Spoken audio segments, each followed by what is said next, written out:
നിങ്ങൾക്ക് അറിയത്തില്ല. ഇപ്പൊ നിങ്ങൾ പറയുന്നുണ്ടാവും എന്താ ഇൻവെന്ററീസ് എന്ന് പറഞ്ഞു കഴിഞ്ഞാല് സ്റ്റോക്ക് ഓഫ് എങ്ങനത്തെയൊക്കെ റോ മെറ്റീരിയൽസ് ആവാം, സെമി ഫിനിഷ്ഡ് ഗുഡ്സ് ആവാം, ഫിനിഷ്ഡ് ഗുഡ്സ് ആവാം, എങ്ങനത്തെ അൺസോൾഡ് ആയിട്ടുള്ള അല്ലെ, അതായത് വിറ്റ് പോവാത്ത എന്താണ് ഈ പറഞ്ഞ റോ മെറ്റീരിയൽസിന്റെതോ സെമി ഫിനിഷ്ഡ് ഗുഡ്സിന്റെതോ ഫിനിഷ്ഡ് ഗുഡ്സിന്റെയോ ഒക്കെ സ്റ്റോക്കിനെയാണ് എന്തെന്ന് പറയുന്നത് ഇൻവെന്ററീസ് അല്ലെ, which carries by a firm from 1 year to next year. ഈ വർഷം വിറ്റ് പോകാത്ത സാധനം എന്ത് ചെയ്യും?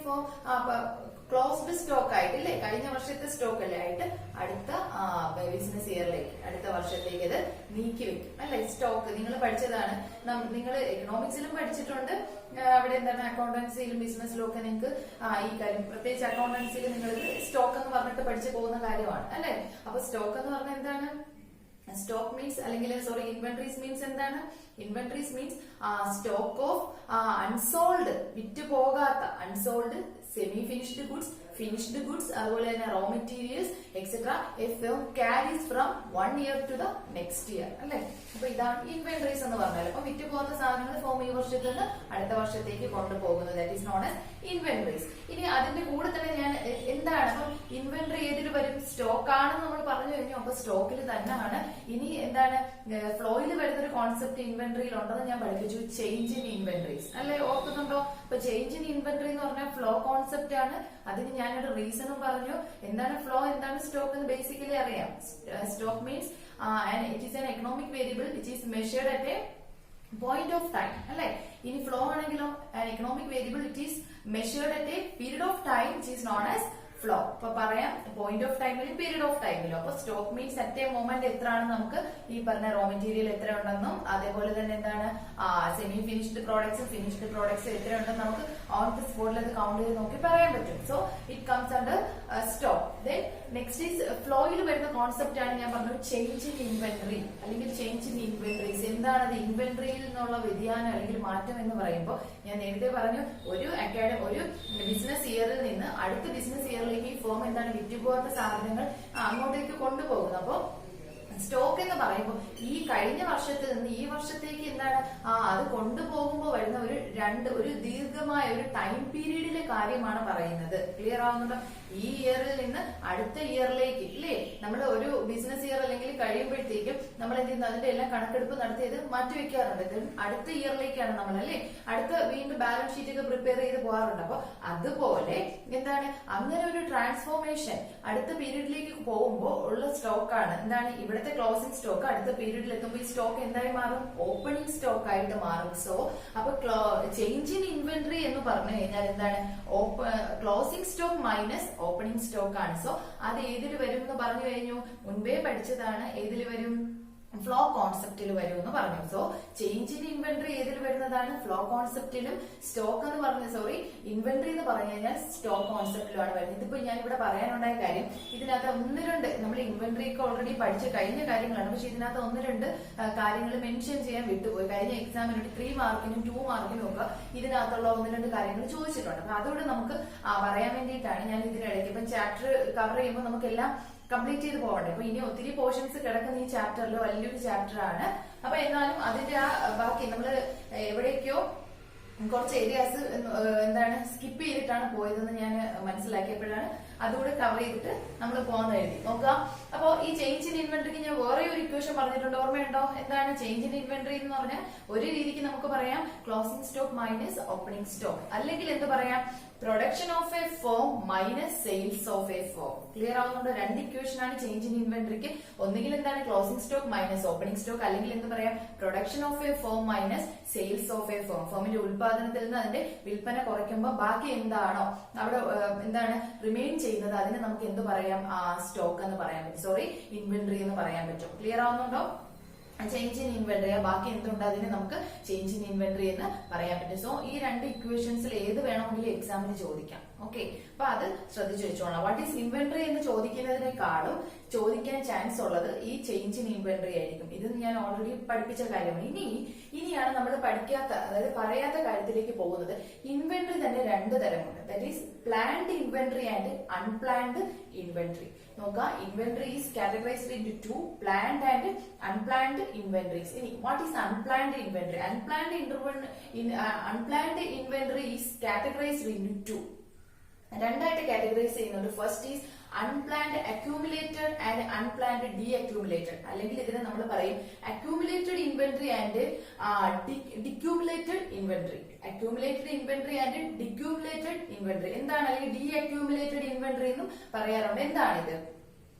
അക്യൂമുലേറ്റഡ് ഇൻവെന്ററി എന്തുവാന്ന് വെച്ച് കഴിഞ്ഞാൽ if there is an unexpected falls in sales, വിൽപ്പനയിൽ പെട്ടെന്നൊരു കുറവ് വന്നു കഴിഞ്ഞാൽ നമുക്ക് തന്നെ ചിന്തിക്കാം, സാധനം വിറ്റ് പോകുന്നില്ല, എന്തായിരിക്കും സംഭവിക്കുക? ആ സ്റ്റോക്കിന്റെ അളവ് കൂടും. വിറ്റ് പോവാതിരിക്കുന്നു എന്ന് പറയുന്നത് എന്താണ്? സാധനം ബൾക്കായിട്ട് അവിടെ കെട്ടിക്കിടക്കും. അപ്പൊ അതായത് അൺസോൾഡ് സ്റ്റോക്സ് ഇല്ലേ, there is large amount of unsold stocks എന്നൊരു ഇഷ്യൂ വരും. അതിനെയാണ് നമ്മൾ എന്ത് പറയുന്നത്? അക്യൂമുലേറ്റഡ് ഇൻവെന്ററി അഥവാ എന്ത് പറയും? Unplanned accumulated. ക്ലിയർ ആവുന്നുണ്ടോ?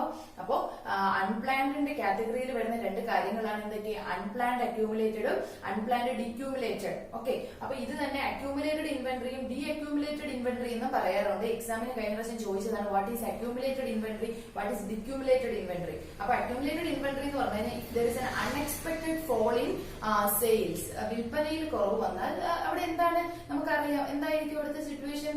there will be huge amount of stock അല്ലെങ്കിൽ unsold stocks, there will be the amount of stock will be increased, there will be unsold, there will be large amount of unsold stocks. Okay, നമുക്കറിയാവുന്ന കാര്യമാണ്. അപ്പൊ if there is a fall in sales, the unsold stocks amount will increases. ആ ഒരു സിറ്റുവേഷനെയാണ് നമ്മൾ accumulated inventory അഥവാ എന്ത് പറയുന്നു? Unplanned accumulated. ഇനി ഇതിന്റെ ജസ്റ്റ് ഓപ്പോസിറ്റ് ആണ് എന്ത്? അൺപ്ലാൻഡ് ഡിക്യൂമുലേറ്റഡ് എന്ന് പറയുന്നത് അഥവാ ഡി അക്യൂമുലേറ്റഡ് ഇൻവെന്ററി എന്ന് പറയുന്നത്. നോക്കുക, if there is an unexpected rise in sales, വിൽപ്പന വളരെ ക്രമാതീതമായിട്ട് കൂടി, അൺഎക്സ്പെക്ടഡ് ആയിട്ട് കൂടിയെന്നിരിക്കട്ടെ, എന്ത് സംഭവിക്കും? ദർ ഇസ് എ ഷോർട്ടേജ്, ഒരു ഡിക്രീസ് ഇൻ, നോട്ട് ഷോർട്ടേജ് എന്ന് യൂസ് ചെയ്യേണ്ട, there is a decrease in inventory. ഇൻവെന്ററിയിൽ എന്ത് സംഭവിക്കും? അല്ലെങ്കിൽ സ്റ്റോക്സിൽ എന്ത് സംഭവിക്കും? എന്തുണ്ടാവും? അതെന്ത് ചെയ്യും? ഡിക്രീസ് ചെയ്യും, അതിന്റെ എമൗണ്ട് എന്ത് ചെയ്യും? ഫോൾ ചെയ്യും. So if there is a rise in sales, there will be a decrease in what? Stocks. ആ ഒരു കേസാണ് നമ്മൾ എന്ത് പറയുന്നത്? ഡി അക്യൂമുലേറ്റഡ് ഇൻവെന്ററി അഥവാ അൺപ്ലാൻഡ് ഡിക്യൂമുലേറ്റഡ്. ആ ടേം ഒക്കെ കേൾക്കുമ്പോൾ ഒന്ന് പേടിയാവുമെങ്കിലും വെരി സിമ്പിൾ. കഴിഞ്ഞ പ്രാവശ്യം 3 മാർക്കിന് ചോദിച്ചതാണ്. അപ്പൊ ശ്രദ്ധിക്കണം, അൺപ്ലാൻഡ് അക്യൂമുലേറ്റഡ് എന്ന് പറഞ്ഞു കഴിഞ്ഞാൽ എന്താണ്? fall in the എന്തിനുള്ള കുറവ്? fall in sales that may leads to increase in the stock, and decumulated inventory അഥവാ decumulated unplanned decumulated means എന്താണ്? If there is a rise in sales that leads to decrease in the stock. Clear ആവുന്നുണ്ടോ? Basically അറിയുന്ന കാര്യമാണ് എന്താണ് inventory എന്നും എന്താണ് change in inventory എന്നും. അപ്പൊ നമ്മളിപ്പോ പുതിയതായിട്ട് പഠിക്കുന്ന രണ്ട് കാര്യം മാത്രം, what is accumulated inventory, what is decumulated inventory. Okay, clear ആവുന്നുണ്ടല്ലോ? വെരി സിമ്പിൾ ആണ്. ആ പേരിന്റെ കാര്യത്തിൽ മാത്രമേ ഉള്ളൂ. ഇപ്പൊ ഇൻവെന്ററി പ്ലാൻഡ് എന്നും അൺപ്ലാൻഡ് എന്നും, അൺപ്ലാൻഡിന്റെ രണ്ടായിട്ട് കാറ്റഗറൈസ് ചെയ്യുന്ന അക്യൂമുലേറ്റഡ്, ഡിക്യൂമുലേറ്റഡ്. ഓക്കെ, ക്ലിയർ ആയോടെ? അക്യൂമുലേറ്റഡ് എന്ന് പറയുമ്പോൾ ഫോൾ ഇൻ ഇൻവെന്ററി ആണ്, ഫോൾ ഇൻ സെയിൽ ആണ് ഉദ്ദേശിക്കുന്നത്. ഡിക്യൂമുലേറ്റഡ് എന്ന് പറയുമ്പോഴത്തേക്കും റൈസ് ഇൻ സെയിൽ ആണ് ഉദ്ദേശിക്കുന്നത്. ഓക്കെ, അത് വളരെ ഇമ്പോർട്ടന്റ് ആണ്, ശ്രദ്ധിച്ച് പഠിച്ചോളണം. ഓക്കെ, കഴിഞ്ഞ പ്രാവശ്യം 2-3 മാർക്കിനൊക്കെ ഈ രണ്ട് കാര്യങ്ങൾ what is accumulated inventory and what is decumulated inventory ചോദിച്ചതുകൊണ്ട് ഇൻവെന്ററിയുടെ ഏരിയയിൽ നിന്ന് പലപ്പോഴും ക്വസ്റ്റ്യൻസ് വരുന്നതാണ്. ഓക്കെ, സോ അത് ശ്രദ്ധിച്ച് പഠിച്ചോളണം. ഇത് ഓൾറെഡി നമ്മൾ പഠിച്ച കാര്യമാണ്. ഓക്കെ, കോൺസെപ്റ്റ്സ് കഴിഞ്ഞ ക്ലാസ് പഠിച്ചതാണ്. അപ്പൊ ആ നാഷണൽ കോൺസെപ്റ്റ്സിനകത്ത് തന്നെ ഇനി ബാക്കി കുറച്ച് പ്രോബ്ലം സോൾവ് ചെയ്യാനുള്ള കുറച്ച് ഇക്വേഷൻസ് കൂടെ പഠിക്കാനുണ്ട്. അപ്പൊ GDP, GNP, NNP, NDP ഒക്കെ നമ്മൾ പഠിച്ചതാണ്. അപ്പൊ അതിന്റെ ഒരു കാറ്റഗറിയിൽ വരുന്ന ഇക്വേഷൻസ് വെച്ച് പ്രോബ്ലം ചോദിക്കുന്ന കുറച്ച് കാര്യങ്ങളൂടെ നമുക്ക് പറയാനുണ്ട്. അതിനിടയ്ക്ക് ഞാൻ പിന്നെ ഇൻവെന്ററി നമ്മൾ ഓൾറെഡി പഠിച്ചു കഴിഞ്ഞതാണ്. അപ്പൊ ആ ഇൻവെന്ററിയുടെ അകത്ത് 2 കാര്യങ്ങളോട് പറയാനുള്ളത് കൊണ്ടാണ് ഇതിനിടയ്ക്ക് പറഞ്ഞത്. അപ്പൊ നമ്മൾ ആ പഠിച്ച ആ ഒരു ഫോർമാറ്റിൽ തന്നെ പോകണം. NNP, GDP, അതുപോലെ തന്നെ അതിനകത്ത് മാർക്കറ്റ് പ്രൈസും ഫാക്ടറി കോസ്റ്റും വന്നപ്പോഴുള്ള ചേഞ്ച് ഒക്കെ നിങ്ങൾ ബൈഹാർട്ട് ചെയ്ത് കാണും. അതുകൊണ്ടെങ്കിൽ മാത്രമേ നമുക്കിത് ഫോളോ ചെയ്ത് പോകാനൊക്കത്തുള്ളൂ. അപ്പൊ ശ്രദ്ധിക്കുക. അപ്പൊ ഇവിടെ നോക്കാം. അപ്പൊ ഇതിനകത്ത് പെർ ക്യാപിറ്റ ഇൻകം നമ്മൾ ഓൾറെഡി പഠിച്ചിട്ടുണ്ട്. What is per capita income? Per capita income means ആളോഹരി വരുമാനം അല്ലെ, average per persons national income. അതായത് national income divided by population ആണ് എന്ത്?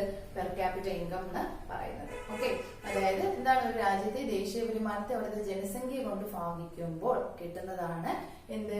Per capita income. ക്ലിയർ ആവുന്നുണ്ടോ? ഇപ്പൊ പെർ ക്യാപിറ്റ ഇൻകം നമ്മൾ കാൽക്കുലേറ്റ് ചെയ്യുന്നത് അവിടുത്തെ ദേശീയ വരുമാനത്തിനകത്ത്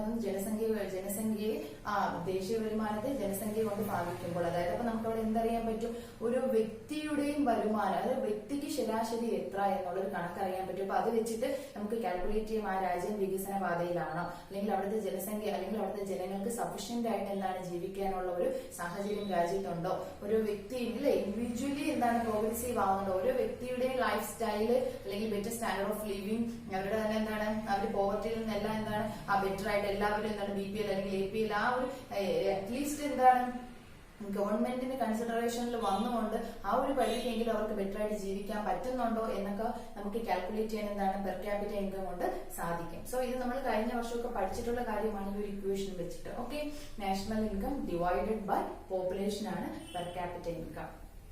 നെക്സ്റ്റ് ഒരു ടേം നമ്മൾ പഠിക്കുന്നത് പുതിയതാണ്, പേഴ്സണൽ ഇൻകം. തമ്മിൽ മാറിപ്പോകരുത്. What is personal income? Personal income is a part of national income. ദേശീയ വരുമാനത്തിന്റെ ഭാഗമാണ് personal income. It is the income received by an individual from all legal sources. ഒരു വ്യക്തിയുടെ ഇൻകം ആണ് നമ്മൾ എന്താണ് പേഴ്സണൽ ഇൻകം എന്ന് പറയുന്നത്. അപ്പം അതെന്താണ് നാഷണൽ ഇൻകത്തിന്റെ ഒരു ഭാഗം തന്നെയാണ്. കാര്യം ഓരോ വ്യക്തികളുടെയും വരുമാനം ഏതൊരു കണക്കാക്കപ്പെടുന്നു, ദേശീയ വരുമാനത്തിൽ കണക്കാക്കപ്പെടുന്നു. So it is a part of national income. Then it is the income received from all legal sources. ഒരു വ്യക്തിക്ക് എന്താണ് എല്ലാ ലീഗൽ സോഴ്സസിൽ നിന്നും അല്ലെ, ലീഗലായിട്ട് കണക്കിൽപ്പെടുന്ന എല്ലാ സോഴ്സസുകളിൽ നിന്നും അയാൾക്ക് കിട്ടുന്ന വരുമാനം ഏതിൽ ഉൾപ്പെടുന്നു, പേഴ്സണൽ ഇൻകത്തിൽ. അല്ലെങ്കിൽ ആ വരുമാനത്തെയാണ് നമ്മൾ എന്ത് പറയുന്നത്, പേഴ്സണൽ ഇൻകം എന്ന് പറയുന്നത്. ഓക്കെ, ശ്രദ്ധിക്കുക. അപ്പൊ മീൻസ് ഇപ്പം കണക്കിൽപ്പെടാത്ത, ഇപ്പൊ വീട്ടിൽ നിന്ന് തന്നെ വീട്ടിൽ കുറച്ച് കന്നുകാലികളൊക്കെ വളർത്തുന്നുണ്ട്, അത്തരം കാര്യങ്ങളൊന്നും കണക്കിൽപ്പെടുന്നില്ല ചെറിയ തോതിൽ. അപ്പൊ അതിൽ നിന്നൊക്കെ അയാൾക്ക് വരുമാനമുണ്ട്, പക്ഷെ അതൊന്നും എന്ത് ചെയ്യുന്നില്ല, ആ പേഴ്സണൽ ഇൻകത്തിന്റെ പരിധിയിൽ വരുന്നില്ല. ഓക്കെ, ക്ലിയർ ആവുന്നുണ്ടോ? അപ്പോ പേഴ്സണൽ ഇൻകത്തിന് ഒരു ഇക്വേഷൻ ഉണ്ട്, കുറച്ച് ഇത്തിരി ഒരു വലിയൊരു ഇക്വേഷൻ ആണ്. പക്ഷെ സംഭവം അതിന്റെ ഡീറ്റെയിൽസ് മനസ്സിലാക്കി കഴിഞ്ഞാൽ വെരി സിമ്പിൾ ആണ്. അപ്പൊ നോക്കുക, personal income is equal to national income. അപ്പൊ നാഷണൽ ഇൻകത്തിനകത്ത് നിന്ന് കുറെ കാര്യങ്ങൾ മൈനസ് ചെയ്ത് ട്രാൻസ്ഫർ പേയ്മെന്റ് അതിൽ ആഡ് ചെയ്യുമ്പോൾ കിട്ടുന്നതാണ് പേഴ്സണൽ ഇൻകം. ഒരു വ്യക്തിയുടെ ആളോഹരി വരുമാനം, വ്യക്തി വരുമാനം. നോക്കുക, നാഷണൽ ഇൻകം മൈനസ് നാഷണൽ ഇൻകത്തിന്റെ വേറൊരു പേര് നമ്മൾ പഠിച്ചെന്താണ്, ഓർക്കുന്നുണ്ടോ? NNP-FC അല്ലെ, NNP-FC ആണ് നാഷണൽ ഇൻകം എന്ന് പറഞ്ഞപ്പോ NNP-FC അഥവാ നാഷണൽ ഇൻകം മൈനസ് എന്താണ്, undistributed profit. What is undistributed profit എന്ന് പറഞ്ഞു കഴിഞ്ഞാൽ വിതരണം ചെയ്യപ്പെടാത്ത ലാഭം. ഇപ്പം ഒരു എന്റർപ്രണർ അല്ലെങ്കിൽ ഓർഗനൈസർ ബിസിനസ് ചെയ്യുവാണ്. അപ്പൊ ഇദ്ദേഹത്തിന് കിട്ടുന്ന ലാഭം, അതായത് എല്ലാം ചെലവാക്കി മുതൽ മുടക്കി ബിസിനസ് ചെയ്തു, അതിനകത്തുനിന്ന് ലാഭം കിട്ടുമ്പോൾ, അതിനകത്ത് വരുമാനം കിട്ടുമ്പോൾ മറ്റെല്ലാവർക്കും അല്ലെ, അതായത് ടാക്സ് കൊടുക്കാൻ കാണും, അതുപോലെ തന്നെ എന്താണ് എംപ്ലോയീസിന് സാലറീസ് കൊടുക്കാനുണ്ട്, അലവൻസ് കൊടുക്കാൻ കാണും, പിന്നെ അതുപോലെ തന്നെ ഇൻഷുറൻസ്, മറ്റു പല കാര്യങ്ങളും എന്ത് ചെയ്യാറുണ്ട്, ക്യാഷ് പേയ്മെന്റ് ഉണ്ട്. അപ്പൊ അതെല്ലാം കഴിഞ്ഞിട്ട് ഇയാൾക്ക് എന്താണ് ഇയാൾക്കുള്ള പ്രോഫിറ്റും കിട്ടിക്കഴിഞ്ഞിട്ടും കുറച്ച് തുക എന്താണ് എക്സ്ട്രാ ഇയാൾക്ക് പ്രോഫിറ്റ് ആയിട്ട് അതിനകത്ത് നിന്ന് കിട്ടാം. അപ്പൊ ഇത് ഇയാൾ എന്ത് ചെയ്യാറുണ്ട്, ഇത് മേ ബി ഫ്യൂച്ചറിൽ ഇയാൾക്ക് ഡിവിഡന്റ് ആയിട്ടും മറ്റെന്തെങ്കിലും ഷെയർ മാർക്കറ്റിലൊക്കെ തന്നെ ഇയാൾക്ക് ഈ ബിസിനസ് സംരംഭത്തിന് വേണ്ടി തന്നെ ഉപയോഗിക്കേണ്ടി വരും. പക്ഷെ പ്രസന്റ്ലി ഇയാൾ എന്താണ് ഒരു കാര്യത്തിനും അല്ലാതെ മാറ്റി വെക്കുന്നുണ്ട്. ഫ്യൂച്ചറിൽ ഇത് ഈ ആവശ്യത്തിന് തന്നെ ഇദ്ദേഹം ഉപയോഗിക്കുന്നുണ്ടാവും. അങ്ങനെ വിതരണം ചെയ്യപ്പെടാത്ത പ്രോഫിറ്റിനെയാണ് നമ്മൾ എന്ത് പറയുന്നത്, അൺഡിസ്ട്രിബ്യൂട്ടഡ് പ്രോഫിറ്റ് എന്ന് പറയുന്നത്. നോക്കുക, അപ്പൊ നാഷണൽ ഇൻകത്തിൽ നിന്ന് ഈ അൺഡിസ്ട്രിബ്യൂട്ടഡ് പ്രോഫിറ്റ് മൈനസ് ചെയ്യുന്നു. Minus net interest payments. അതിൽ നിന്ന് വീണ്ടും എന്ത് ചെയ്യുന്നു, നെറ്റ് ഇൻട്രസ്റ്റ് പേയ്മെന്റ്സ് കുറയ്ക്കുന്നു. എന്താ നെറ്റ് ഇൻട്രസ്റ്റ് പേയ്മെന്റ്സ് എന്നറിയാമോ? നമ്മൾ ലോൺ എടുക്കാറുണ്ട്, ഗോൾഡ് ലോൺ ആവാം, ഹൗസിംഗ് ലോൺ ആവാം, അങ്ങനെ എന്താണ് ബിസിനസ് പർപ്പസിന് വേണ്ടിയിട്ട് അങ്ങനെ നമ്മൾ പലതരത്തിലുള്ള ലോൺസ് എടുക്കാറുണ്ട്. ഈ ലോൺസിനെല്ലാം നമ്മൾ പകരം എന്ത് കൊടുക്കണം, ഇൻട്രസ്റ്റ് കൊടുക്കാറുണ്ട് അല്ലെ, EMI ഇൻട്രസ്റ്റ് അടയ്ക്കാറുണ്ട്. അപ്പൊ ഇൻട്രസ്റ്റ് അടയ്ക്കണം. അതുപോലെ നമ്മൾ ക്യാഷ് ബാങ്കിൽ ഡെപ്പോസിറ്റ് ചെയ്തിരിക്കുകയാണെങ്കിൽ നമുക്ക് ഇങ്ങോട്ട് എന്ത് കിട്ടും, ഇൻട്രസ്റ്റ് കിട്ടും അല്ലെ. അപ്പൊ അതാണ് നെറ്റ് ഇൻട്രസ്റ്റ് പേയ്മെന്റ് എന്ന് പറയുന്നത്. അതായത് നമുക്ക് അങ്ങോട്ട് അടയ്ക്കേണ്ട ഇൻട്രസ്റ്റ് മൈനസ് നമുക്ക് ഇങ്ങോട്ട് കിട്ടേണ്ട ഇൻട്രസ്റ്റ്. അപ്പം നെറ്റ് ഇൻട്രസ്റ്റ് പേയ്മെന്റ് എന്താന്ന് വെച്ചാല് interest paid minus interest received. ഇതൊരു ഹൗസ് ഹോൾഡിന്റെ പർപ്പസ് ആണ് പറഞ്ഞ കാര്യം, പേഴ്സണൽ ഇൻകം ആണ് അല്ലെ. അപ്പൊ എന്താ net interest payments of household means net interest payment paid minus net interest payment received. അങ്ങനെയാണ് interest paid minus interest received എന്ന് പറയുന്നത്. ക്ലിയർ ആവോ? അപ്പൊ നാഷണൽ ഇൻകത്തിനകത്ത് നിന്ന് വിതരണം ചെയ്യപ്പെടാത്ത വരുമാനം കുറച്ചു, അതിനകത്ത് പിന്നെ നമ്മൾ എന്ത് ചെയ്യുന്നു, നെറ്റ് ഇൻട്രസ്റ്റ് പേയ്മെന്റ്സ് കുറയ്ക്കുന്നു. അപ്പൊ ഇവിടെ ശ്രദ്ധിക്കേണ്ട കാര്യം, net factor income from abroad സെയിമും റിലേഷൻ ഒന്നും ഇല്ല. പക്ഷെ പഠിക്കുമ്പോൾ നെറ്റ് ഇൻട്രസ്റ്റും net factor income from abroad തമ്മിൽ റിലേഷൻ പറഞ്ഞു വരാനുണ്ട്. കാര്യം എന്താണ്, പെയ്ഡും റിസീവ്ഡും ഒക്കെ ഇതിൽ രണ്ടിലും ഉണ്ട്. അപ്പൊ ഇക്വേഷൻ പഠിക്കുമ്പോൾ ശ്രദ്ധിച്ച് പഠിക്കണം. അവിടെ income received from abroad minus income paid ആണ്. ഇവിടെ interest paid minus interest received ആണ്. എക്സാമിന് ചെന്നിരിക്കുമ്പോ പെയ്ഡ് ആണോ റിസീവ്ഡ് ആണോ എന്ന് കൺഫ്യൂഷൻ വരരുത്. ആ കണ്ടന്റ് മനസ്സിലാക്കി പഠിച്ചാൽ ആ പ്രശ്നം വരത്തില്ല. സോ അപ്പൊ നെറ്റ് ഇൻട്രസ്റ്റ് പേയ്മെന്റ് കുറച്ചു. അതിനകത്ത് പിന്നെ എന്താണ് കോർപ്പറേറ്റ് ടാക്സ് കുറയ്ക്കുന്നത്. എന്താ കോർപ്പറേറ്റ് ടാക്സ്? വൻകിട ബിസിനസ് കോർപ്പറേറ്റ്സുകൾക്ക് ചുമത്തുന്ന നികുതിയാണ് എന്ന് പറയുന്നത് corporate tax. Taxes imposed own business enterprises അല്ലെ.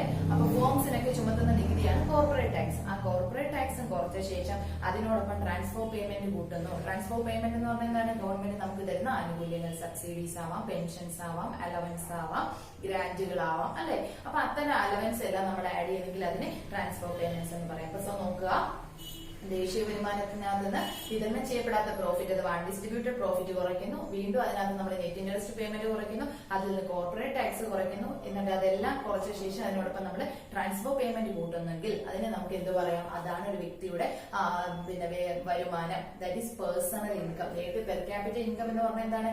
ദേശീയ വരുമാനത്തിൽ നിന്ന് മൊത്തം ജനസംഖ്യ ഡിവൈഡ് ചെയ്യുമ്പോൾ കിട്ടുന്നതാണ് പെർ ക്യാപിറ്റൽ ഇൻകം. ഇത് ഒരു വ്യക്തിയുടെ വരുമാനം, വ്യക്തിയുടെ കയ്യിൽ ലഭിക്കുന്ന ഒരു വ്യക്തിക്ക് കിട്ടുന്ന വരുമാനം എന്താണ് എന്നുള്ളത് ദേശീയ വരുമാനത്തിൽ നിന്ന് ഈ പറഞ്ഞ ഇത് എന്താണ് നമ്മൾ മാക്രോ ലെവലിലാണ്. അപ്പൊ മൊത്തമുള്ള അൺഡിസ്ട്രിബ്യൂട്ടഡ് പ്രോഫിറ്റും നെറ്റ് ഇൻട്രസ്റ്റ് പേയ്മെന്റ്സും അതുപോലെ കോർപ്പറേറ്റ് ടാക്സും എല്ലാം കുറച്ച് എന്താണ് അതിനോടൊപ്പം ട്രാൻസ്ഫർ പേയ്മെന്റ് കൂട്ടുമ്പോൾ ഒരു വ്യക്തിയുടെ വരുമാനമായി ശരാശരി. നോക്കുക, അടുത്തത് പേഴ്സണൽ ഡിസ്പോസിബിൾ ഇൻകം.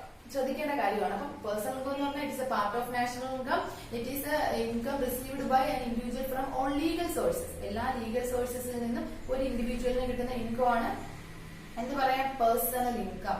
ഇനി what is personal disposable income? It is a part of personal income. ശ്രദ്ധിക്കുക, personal disposable income is the part of personal income. Personal ഇൻകത്തിന്റെ ഭാഗമാണ്. Okay, it is a part of personal income after the payment of personal tax and non-tax payments. അപ്പം it is a part of it is the income of an individual after the payments of tax and non-tax payments. അങ്ങനെയും പറയാം. അതായത് എന്താണ്? ഒരാളുടെ personal ഇൻകത്തിനെയാണ് personal disposable income എന്ന് പറയാം. എങ്ങനെയാണെങ്കിൽ ആ personal ഇൻകത്തിനകത്ത് നിന്ന് അയാൾ എല്ലാ ടാക്സും നോൺ ടാക്സും കൊടുത്തു കഴിഞ്ഞിട്ട് ബാക്കി അയാളുടെ കയ്യിൽ എത്ര വരുന്നു അതിനെയാണ് പേഴ്സണൽ ഡിസ്പോസിബിൾ ഇൻകം എന്ന് പറയുന്നത്. പേഴ്സണൽ ഇൻകത്തിനകത്ത് നിന്ന് ടാക്സും നോൺ ടാക്സും, ടാക്സ് എന്ന് പറഞ്ഞാൽ എന്താണ്? ഇൻകം ടാക്സ്, മറ്റു പല ടൈപ്സ് ഓഫ് ടാക്സ് നമ്മൾ പഠിച്ചിട്ടുണ്ട്. അപ്പൊ അതോടൊപ്പം നോൺ ടാക്സ് പേയ്മെന്റ്സ് മീൻസ് എന്താണ്? ഫീസ്, ഫൈൻസ്, പെനാൽറ്റീസ് പോലെയുള്ളവ. അപ്പൊ ഇതെല്ലാം ഒഴിവാക്കിയതിനു ശേഷം ബാക്കി എമൗണ്ടോട് അയാൾക്ക് എന്താണ്? കൺസംഷൻ പർപ്പസിന്, സേവിങ്സിനും ഒക്കെ ആയിട്ട് അയാളുടെ കയ്യിലേക്ക് വരുന്നത്. ആ തുകയാണ് നമ്മൾ എന്ത് പറയുന്നത്? Personal disposable income. അപ്പൊ personal disposable income is the part of personal income after the payments of tax payments and non tax payments. Okay, അപ്പൊ ഈ മൂന്ന് കാര്യങ്ങൾ per capital income, personal income, personal disposable income. ഇത് basically നിങ്ങൾക്ക് അറിയാം. ഈ രണ്ട് കാര്യങ്ങൾ ഇപ്പോൾ ഇക്വേഷൻസ് ചോദിക്കുന്നത് പ്രത്യേകിച്ച് ഇത് വെച്ച് പ്രോബ്ലം ഉണ്ടാവും. അപ്പൊ ഈ മൈനസും പ്ലസും ഇക്വേഷൻസും തമ്മിൽ മാറിപ്പോകരുത്. വളരെ ഇമ്പോർട്ടന്റ് ആയിട്ടുള്ള ഒരു ഏരിയയാണ്. 5 മാർക്കിനൊക്കെ എക്സാമിന് പ്രോബ്ലം ചോദിക്കുന്നത് ഈ ഇക്വേഷൻ വെച്ചിട്ടാണ്. ഓക്കെ, ചോദിക്കാറുണ്ട്. ഓക്കെ, അപ്പൊ അടുത്ത നമുക്ക് പറയാനുള്ളത് വാട്ട് ഈസ് GDP ഡിഫ്ലേറ്റർ എന്നൊരു കോൺസെപ്റ്റ് ആണ്. അപ്പൊ അതിന് മുന്നേ നമുക്കറിയാം GDP is an index of welfare നമുക്ക് പറഞ്ഞില്ലേ. കാര്യം എന്താണ്? GDP ഇപ്പൊ ഈ വർഷത്തെ GDP എന്ന് പറഞ്ഞാൽ എന്താണ്? ബേസിക്കലി രാജ്യത്ത് എന്താണ് സാധനങ്ങളും സേവനങ്ങളും എത്രത്തോളം ഉത്പാദിപ്പിക്കുന്നു നമുക്കറിയാൻ പറ്റും അല്ലെ. അത് പണത്തിൽ പ്രതിപാദിക്കുന്നതാണ്. അതിന്റെ മൂല്യം പണത്തിൽ പ്രതിപാദിക്കുന്നത്, അതിന്റെ മൂല്യം പ്രതിപാദിക്കുന്നത് മീൻസ് ഇൻ മണി. അതാണ് GDP എന്ന് പറയുന്നത് അല്ലെ. അപ്പൊ ഈ GDP നമ്മൾ കാൽക്കുലേറ്റ് ചെയ്യുന്നു എന്ന് പറയുമ്പോൾ എന്താണ്? കഴിഞ്ഞ വർഷത്തിനേക്കാൾ ഈ വർഷം അടുത്ത വർഷം GDP കൂടിയാൽ നമുക്ക് എന്ത് മനസ്സിലാക്കാം? കഴിഞ്ഞ വർഷത്തിനേക്കാൾ രാജ്യത്തിനുള്ളിൽ ഉൽപാദനം കൂടി. ഉൽപാദനം കൂടുക മീൻസ് അതിന്റെ അർത്ഥം എന്താണ്? ആ ഉൽപാദനം കൂടുന്നു മീൻസ് കൂടുതൽ എന്താണ്? ആ ഇൻകം എക്കോണമിയിൽ ജനറേറ്റ് ചെയ്യപ്പെടുന്നു. ഇൻകം ജനറേറ്റ് ചെയ്യപ്പെടുന്നു എന്ന് പറഞ്ഞു കഴിഞ്ഞാൽ കൂടുതൽ വരുമാനം ക്രിയേറ്റ് ചെയ്യപ്പെടുന്നു, അല്ലെങ്കിൽ കൂടുതൽ ഉൽപാദനം നടക്കുന്നു എന്ന് പറഞ്ഞാൽ എന്താണ്? ജനങ്ങളുടെ കയ്യിലേക്ക് കൂടുതൽ പണം എത്തുന്നു, കൂടുതൽ തൊഴിലവസരങ്ങൾ അവിടെ ക്രിയേറ്റ് ചെയ്യപ്പെടുന്നു അല്ലേ. അപ്പൊ കൂടുതൽ തൊഴിലവസരങ്ങൾ ക്രിയേറ്റ് ചെയ്യപ്പെടുന്നു അല്ലെങ്കിൽ പണത്തിന്റെ അളവ് കൂടുന്നു എന്ന് പറഞ്ഞു കഴിഞ്ഞാൽ ഉൽപാദനത്തിന്റെ ഫലമായി പണത്തിന്റെ അളവ് കൂടുന്നു, തൊഴിലവസരങ്ങൾ കൂടുന്നു, എന്താണ്? മെച്ചപ്പെട്ട ജീവിത രീതിയിലേക്ക് ജനങ്ങൾ പോകുന്നു, അവരുടെ എന്താണ് കംപ്ലീറ്റ് ലൈഫ് സ്റ്റൈലിലൊക്കെ ടോട്ടലി ചേഞ്ച് വരുന്നു, തൊഴിലില്ലായ്മയ്ക്കൊക്കെ പരിഹാരം വരുന്നു എന്നൊക്കെ പറഞ്ഞു കഴിഞ്ഞാൽ രാജ്യം എന്താണ്? എക്കണോമിക് ഗ്രോത്ത് അറ്റൈൻ ചെയ്യുന്നു, അല്ലെങ്കിൽ എക്കണോമിക് ഡെവലപ്മെന്റിലേക്ക് പോകുന്നു എന്നൊക്കെ നമുക്ക് മനസ്സിലാവും അല്ലെ. അപ്പൊ ആ GDPയുടെ ഇൻക്രിമെന്റ് കാണിക്കുന്ന എന്താണ്? രാജ്യത്തിന്റെ പ്രോഗ്രസ് ആണ്. അപ്പൊ ഇപ്പോ കറന്റ് നിങ്ങൾ പേപ്പറിലൊക്കെ കണ്ടാണ് GDP കൂപ്പുകുത്തി. ഈ ഒരു പാൻഡമിക് സിറ്റുവേഷൻ കാരണം GDP ഒക്കെ എന്ത് ചെയ്തു? കംപ്ലീറ്റ്ലി ഡിക്രീസ് ചെയ്യുന്ന ഒരു സിറ്റുവേഷൻ ആണ് നമ്മൾ കാണുന്നത് അല്ലെ. അപ്പൊ രാജ്യത്തിന്റെ പ്രോഗ്രസ് എന്ന് പറഞ്ഞു കഴിഞ്ഞാൽ അവിടുത്തെ പ്രൊഡക്ഷൻ ആണ് കാണിക്കുന്നത്. അങ്ങനെയാണെങ്കിൽ പോലും നമ്മൾ ശ്രദ്ധിക്കേണ്ട ഒരു കാര്യമുണ്ട്. ഇപ്പൊ രാജ്യത്തെ ഉൽപാദനം അല്ലെ, സാധനങ്ങളുടെ സേവനങ്ങളുടെയും എന്താണ് പ്രോഗ്രസ് നമ്മൾ പണത്തിൽ പ്രതിപാദിക്കുന്നത്, അതായത് അതിന്റെ വില വെച്ചിട്ട് ആണ് നമ്മൾ കാൽക്കുലേറ്റ് ചെയ്യുന്നത് GDP അല്ലേ. അപ്പോ നമ്മൾ ശ്രദ്ധിക്കേണ്ട ഒരു കാര്യം, ഫ്രീക്വന്റ് ആയിട്ട് സാധനങ്ങളുടെ വില കൂടുന്നത് നമുക്കറിയാം. നമ്മൾ കഴിഞ്ഞ വർഷത്തെ GDP കാൽക്കുലേറ്റ് ചെയ്തതിനേക്കാൾ ഈ വർഷം GDP വർധനവ് വന്നേക്കുന്നു. അപ്പൊ അത് കാണിക്കുന്ന രാജ്യത്ത് കൂടുതൽ ഉത്പാദനം നടന്നത് കൊണ്ടാകാം അല്ലെ. ഉത്പാദനം നടന്നിരിക്കുന്നു എന്ന് മാത്രം നമുക്ക് വിചാരിക്കാൻ പറ്റില്ല. കാര്യം എന്താണ്, സാധനങ്ങളുടെ വില കൂടിയാലും GDP വർധനവ് കാണിക്കും. കാര്യം എന്താണ്, അത് നമ്മൾ പണത്തിലാണ് പ്രതിപാദിക്കുന്നത്, അതിന്റെ വിലയാണ് നമ്മൾ കാൽക്കുലേറ്റ് ചെയ്തെടുക്കുന്നത്. അപ്പൊ കഴിഞ്ഞ വർഷം 5 രൂപ ഉണ്ടായിരുന്ന സാധനം ഇപ്പൊ 7 രൂപയാണെങ്കിൽ ഇതുപോലെ ഓരോന്നിനകത്തും വരുന്ന ഇൻക്രിമെന്റ് GDP റിഫ്ലക്ട് ചെയ്താൽ GDP ഇൻക്രിമെന്റ് കാണിക്കാം. അപ്പൊ അങ്ങനെയുള്ള ഒരു ഇൻക്രിമെന്റ് ആണെങ്കിൽ അത് എക്കണോമിക് ഗ്രോത്ത് ആണോ കാണിക്കുന്നത്, രാജ്യത്തിന്റെ പ്രോഗ്രസ് ആണോ കാണിക്കുന്നത്, അവിടെ പ്രൊഡക്ഷൻ ആണോ ഇൻക്രീസ് ചെയ്തേക്കുന്നത്? അല്ല, ഇവിടെ പ്രൊഡക്ഷൻ ഒന്നുമല്ല. അവിടെ എന്താണ്, അത് രാജ്യം എന്താണ്, സാധനങ്ങളുടെ വില കൂടി അതൊരു ഇൻഫ്ലേഷണറി സിറ്റുവേഷനിലേക്ക് പോവാണ്, അതൊരു വേഴ്സ് സിറ്റുവേഷനിലേക്ക് പോവുകയാണ്, not a progressive situation. Okay, ഒരു എക്കണോമിക് ഗ്രോത്ത് അല്ല അവിടെ കാണിക്കുന്നത്. സോ നമ്മൾ അവിടെ മനസ്സിലാക്കേണ്ട കാര്യം എന്താണ്, അപ്പോ GDP കാൽക്കുലേറ്റ് ചെയ്യുമ്പോൾ ഈ പ്രൈസ് ഹൈക്ക് ഒഴിവാക്കിക്കൊണ്ടാണ് നമ്മൾ എന്താണ് കാര്യങ്ങളിലേക്ക് എത്തേണ്ടത്. അല്ലെങ്കിൽ പ്രൈസ് റൈസ് കൊണ്ടുള്ള പ്രോഗ്രസ് ആണോ GDP കാണിക്കുന്നത് എന്ന് നമ്മൾ ക്ലിയർ ചെയ്യേണ്ടതുണ്ട്. എന്നാൽ മാത്രമേ രാജ്യം പ്രോഗ്രസീവ് ആയോ അല്ലയോ നമുക്ക് കാൽക്കുലേറ്റ് ചെയ്യാൻ പറ്റത്തുള്ളൂ. അപ്പൊ അതിനുവേണ്ടി ഒരു ഇൻഡിക്കേറ്റർ ഉണ്ട്, ഒരു ഇൻഡെക്സ് ഉണ്ട് GDP കാൽക്കുലേറ്റ് ചെയ്യാൻ വേണ്ടിയിട്ട്. That is known as GDP deflator. എന്താണ് GDP ഡിഫ്ലേറ്റർ? അപ്പൊ അതിനെ കുറിച്ചാണ് നമ്മൾ ഇനി പറയാൻ പോകുന്നത്.